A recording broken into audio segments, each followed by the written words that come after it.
మీరు చూడాలనుకున్నదే మీరు చూస్తున్నది SV99 న్యూస్.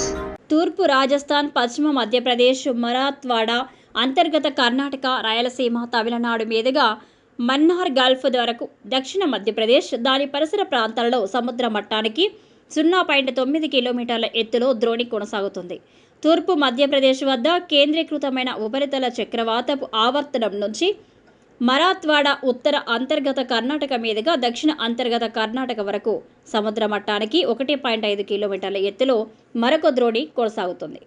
బుధ, గురు, శుక్రవారాల్లో తెలంగాణలోని కొన్ని జిల్లాల్లో అక్కడక్కడ ఉరుములు మెరుపులతో గంటకు 30 నుంచి 40 కిలోమీటర్ల వేగంతో ఈదురుగాలులతో కూడిన మోస్తరు వర్షాలు కురిసే అవకాశం ఉంది. గురువారం జయశంకర్, భూపాలపల్లి, ములుగు, భద్రాద్రి కొత్తగూడెం, ఖమ్మం, నల్గొండ, సూర్యాపేట, మహబూబాబాద్, వరంగల్, హనుమకొండ, జనగాం, నాగర్ కర్నూలు జిల్లాల్లో అక్కడక్కడ మోస్తరు వర్షాలు కురిసే ఛాన్స్ ఉంది. గురువారం గరిష్టంగా మెదక్లో 41.9 డిగ్రీలు, కనిష్టంగా భద్రాచలంలో 35.6 డిగ్రీల ఉష్ణోగ్రత నమోదయ్యే అవకాశం ఉంది.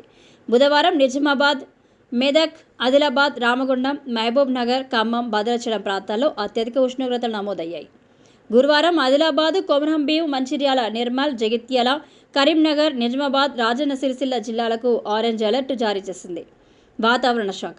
అలాగే పై 8 జిల్లాల్లో అత్యధిక ఉష్ణోగ్రతలు నమోదయ్యే ఛాన్స్ ఉందట.